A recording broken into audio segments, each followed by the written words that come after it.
Kejadian pasal 42.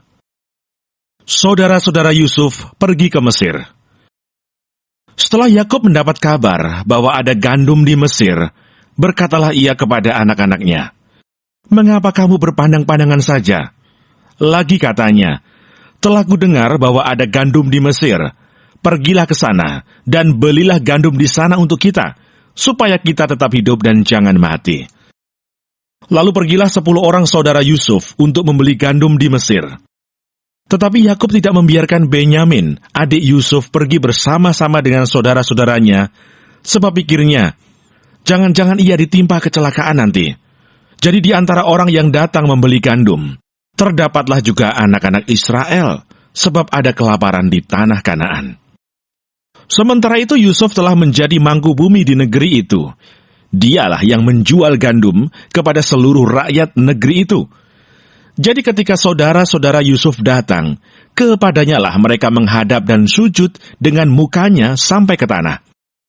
Ketika Yusuf melihat saudara-saudaranya, segeralah mereka dikenalnya.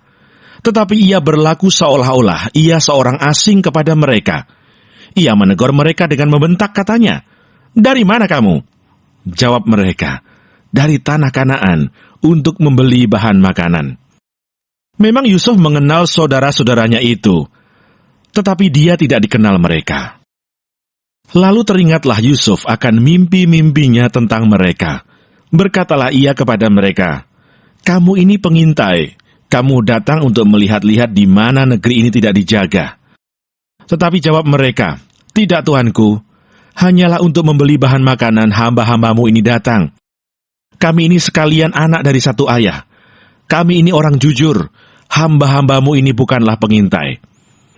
Tetapi ia berkata kepada mereka, "Tidak, kamu datang untuk melihat-lihat di mana negeri ini tidak dijaga." Lalu jawab mereka, "Hamba-hambamu ini 12 orang. Kami bersaudara, anak dari satu ayah di tanah Kanaan. Tetapi yang bungsu sekarang ada pada ayah kami, dan seorang sudah tidak ada lagi." Lalu kata Yusuf kepada mereka, "Sudahlah, seperti telah kukatakan kepadamu tadi, kamu ini pengintai. Dalam hal ini juga kamu harus diuji. Demi hidup Firaun, kamu tidak akan pergi dari sini jika saudaramu yang bungsu itu tidak datang kemari. Suruhlah seorang daripadamu untuk menjemput adikmu itu. Tetapi kamu ini harus tinggal terkurung di sini. Dengan demikian perkataanmu dapat diuji apakah benar, dan jika tidak, demi hidup Firaun, sungguh-sungguhlah kamu ini pengintai." Dan dimasukkannya lah mereka bersama-sama ke dalam tahanan 3 hari lamanya. Pada hari yang ketiga berkatalah Yusuf kepada mereka, "Buatlah begini, maka kamu akan tetap hidup. Aku takut akan Allah. Jika kamu orang jujur, biarkanlah dari kamu bersaudara tinggal seorang terkurung dalam rumah tahanan. Tetapi pergilah kamu, bawalah gandum untuk meredakan lapar seisi rumahmu.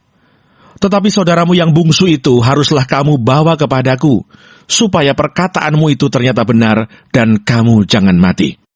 Demikianlah diperbuat mereka.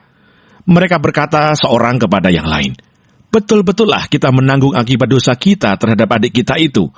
Bukankah kita melihat bagaimana sesak hatinya ketika ia memohon belas kasihan kepada kita, tetapi kita tidak mendengarkan permohonannya. Itulah sebabnya kesesakan ini menimpa kita." Lalu Ruben menjawab mereka, "Bukankah dahulu kukatakan kepadamu, janganlah kamu berbuat dosa terhadap anak itu. Tetapi kamu tidak mendengarkan perkataanku. Sekarang darahnya dituntut daripada kita." Tetapi mereka tidak tahu bahwa Yusuf mengerti perkataan mereka, sebab mereka memakai seorang juru bahasa. Maka Yusuf mengundurkan diri dari mereka lalu menangis. Kemudian ia kembali kepada mereka dan berkata-kata dengan mereka. Ia mengambil Simeon dari antara mereka, lalu disuruh belenggu di depan mata mereka. Sesudah itu Yusuf memerintahkan bahwa tempat gandum mereka akan diisi dengan gandum, dan bahwa uang mereka masing-masing akan dikembalikan ke dalam karungnya, serta bekal mereka di jalan akan diberikan kepada mereka. Demikianlah dilakukan orang kepada mereka itu. Sesudah itu mereka pun memuat gandum itu ke atas keledai mereka, lalu berangkat dari situ. Ketika seorang membuka karungnya untuk memberi makan keledainya di tempat bermalam, dilihatnya lah uangnya ada di dalam mulut karungnya. Katanya kepada saudara-saudaranya, "Uangku dikembalikan. Lihat, ada dalam karungku." Lalu hati mereka menjadi tawar, dan mereka berpandang-pandangan dengan gemetar, serta berkata, "Apakah juga yang diperbuat Allah terhadap kita?" Ketika mereka sampai kepada Yakub, ayah mereka di tanah Kanaan, mereka menceritakan segala sesuatu yang dialaminya. Katanya, "Orang itu, yakni yang menjadi tuan atas negeri itu, telah menegur kami dengan membentak dan memperlakukan kami sebagai pengintai negeri itu. Tetapi kata kami kepadanya, 'Kami orang jujur, kami bukan pengintai. Kami 12 orang bersaudara.